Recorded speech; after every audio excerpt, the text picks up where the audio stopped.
Alors, je suis maintenant dans l'interface Livestream où je visualise l'ensemble de mes sources, donc la petite webcam USB, mon entrée ici SDI qui vient du Flame, du clip et puis différentes sources.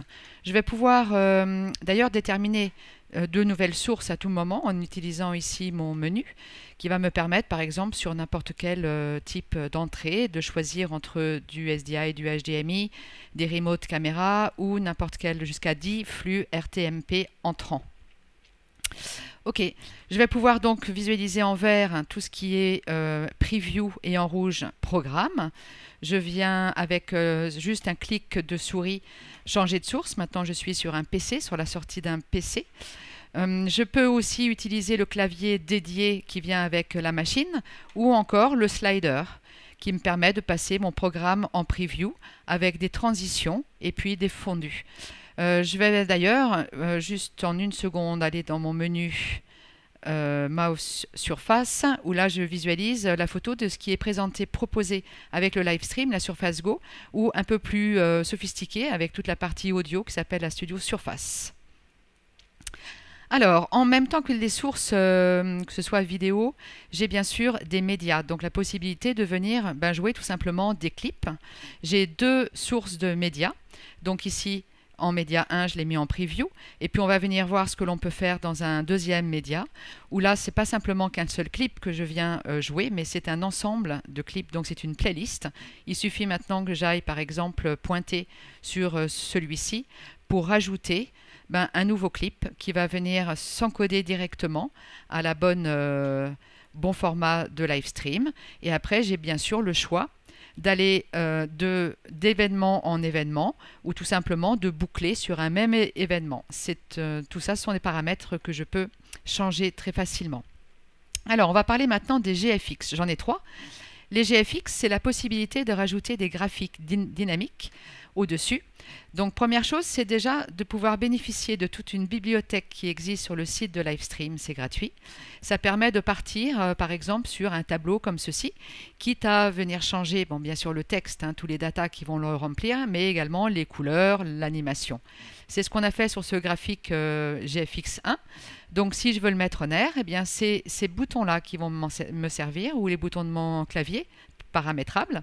Et je vais donc pouvoir afficher ce template-là, l'enlever comme je veux avec des transitions qui vont pouvoir être aussi bien des transitions SMPTE ou des fondus tout simplement. Le deuxième GFX me sert au synthé par exemple. Là on a rentré 3 noms. Je vais pouvoir donc l'afficher, faire repartir mon tableau et afficher mon synthé. Et puis là, pareil, le faire boucler sur l'ensemble des noms qui vont être directement inscrits à la main sur la machine, mais également bénéficier de tout ce qui est support de fichiers, comme par exemple un flux RSS pour remplir un ticker, ou encore un Google Doc pour le partage, ou encore un flux Twitter, des clocks, des timers, des points CSV. Et tout ça, c'est dynamique. Ça me permet d'aller beaucoup plus vite, bien sûr, dans la saisie et d'être encore plus rapide. Les GFX, ça va me servir également, donc c'est là, je vais les enlever. Ça va me servir à faire tout ce qui est compositing ou picture in picture. Donc ce qu'on voit ici, c'est que je vais déjà jouer avec des layers. Donc on va en rajouter un premier. Je vais rentrer ici dans mon outil de création. C'est ici que je vais créer les textes, choisir mes typos, créer des images fixes, des vidéos. Là par exemple, on se retrouve avec l'entrée de notre webcam. Et bien sûr, dans le menu, je vais dire, eh bien c'est pas cette entrée-là que je veux, c'est un média. Donc on va venir chercher le média fond vert, je crois que c'est le média 1. Ok, on va l'ajuster bien sûr en termes de taille et on va voir ici l'accès direct à un keyer qui me permet de me débarrasser du fond vert et de pouvoir bien sûr après aller dans mes outils de crop pour me débarrasser de tout ce qui me gêne. Ok, donc j'ai ici créé mon keyer, je vais pouvoir rajouter maintenant un layer.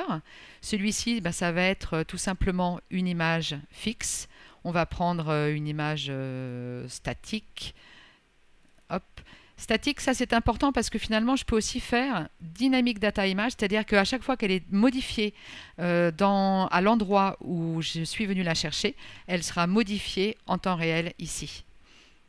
Ok, donc ça on va ajuster aussi un petit peu la taille et puis on va dire que c'est parfait. Donc je visualise maintenant le résultat ici de mon GFX.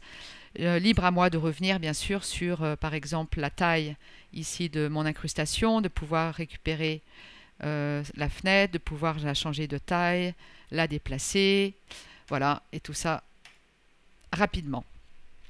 Ok, donc le mélange entre des sources vidéo, des médias, des GFX, c'est tout ça pour ressortir bien sûr un programme. Donc ce programme, il peut ressortir en SDI ou en HDMI pour une utilisation broadcast, mais il peut également bien sûr être streamé. J'ai ici en fonction des résolutions le choix de pouvoir streamer jusqu'à 3 ou 4 flux simultanés. Donc bien sûr sur des Facebook Live, sur du RTMP, sur du YouTube, du Dailymotion, etc. Je vais définir ici dans mon menu quelle est la qualité de streaming que je souhaite, le framerate, est-ce que je veux être entrelacé ou pas, enfin toutes ces fonctions-là. Autre chose importante, c'est que je vais en même temps pouvoir faire des enregistrements. Donc là, par exemple, j'enregistre sur disque, il suffit que je détermine le répertoire dans lequel je veux créer mon fichier. Je vais pouvoir, par exemple, décider que le premier enregistrement, c'est mon programme Dirty, c'est-à-dire avec l'habillage, mon vrai programme en fait. Puis ici, un programme clean, donc sans les habillages, sans les directs, clock, etc. Et puis, pourquoi pas, une source que j'ai été choisir comme une source RTMP que je voudrais enregistrer clean, en plus du reste. Voilà, donc ça, c'est aussi important. Pour finir, je rajouterais que on peut prendre la main à distance à partir d'un PC, d'un autre PC. Cette machine peut être dans un nodal, on peut tout à fait la contrôler à distance à partir d'un petit outil qui s'appelle le contrôleur. Et ça me sert aussi à être plusieurs sur une machine. Donc ça, je peux imaginer mon réalisateur qui lui s'occupe de la commute entre les sources et puis quelqu'un d'autre comme un opérateur qui serait là pour tout simplement rajouter les graphiques et puis déterminer les habillages, faire les techs des synthés par exemple. Voilà, la prochaine vidéo que l'on vous présentera, ce sera pour la caméra Mevo, donc qui est une caméra qui permet de faire de la captation 4K pour pouvoir alimenter un live stream, entre autres. Merci de votre attention. Au revoir.